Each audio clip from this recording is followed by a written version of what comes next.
L T की power -2 और time जो है यहाँ पर इसकी t होगी। -2 में से t गया तो t की पावर -1। हमेशा याद रखिएगा डायमेंशंस में अगर दो वैल्यूज़ आपस में ऐड हो रही हों तो डायमेंशंस के अंदर हम उनको ऐड करके जो कांस्टेंट है वो नहीं लिखते, वो एक दूसरे के बराबर हो जाती है। इसी तरीके से जब हम सब्ट्रैक्ट करते हैं तो सब्ट्रैक्ट का भी यही रूल है, जब हम मल्टीप्लाई करते हैं डायमेंशंस में वैल्यूज़ को तो आपके पास क्या होता है, अगर दो डायमेंशनली वैल्यूज़ आपस में मल्टीप्लाई हो रही हों तो उनका स्क्वायर हो जाता है, और अगर डायमेंशन के अंदर दो वैल्यूज़ आपस में रेशो में आ रही हों तो आपके पास क्या होती हैं, वो डायमेंशन लेस हो जाती हैं। क्या हो जाती हैं?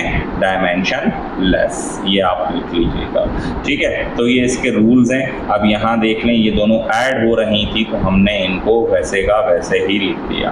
फिर मैंने सेकंड इक्वेशन आपको दी, आप इसको खुद डिराइव कीजिएगा और मुझे बताइएगा ये डायमेंशनली करेक्ट है कि नहीं। तीसरी इक्वेशन मैंने आपके सामने डिराइव की, ये आपके पास second third equation of motion थी। बहुत सारी इक्वेशंस हैं, आप एक एक करके जो है वो देखते जाएं, उनको प्रूफ करते जाएं कि वो डायमेंशनली करेक्ट हैं कि नहीं। अब ये कांस्टेंट नंबर था, इसको हमने निग्लेक्ट कर दिया, एक्सेलरेशन की लिखी डायमेंशन, ठीक है, यहाँ डिस्टेंस की लिख ली, फाइनल वेलोसिटी और जो है इनिशियल वेलोसिटी दोनों का स्क्वायर था, यहाँ से क्या आ गई एल स्क्वायर, क्यों लेंथ और लेंथ आपस में मल्टीप्लाई हो गए, लेंथ स्क्वायर टाइम की पावर -2।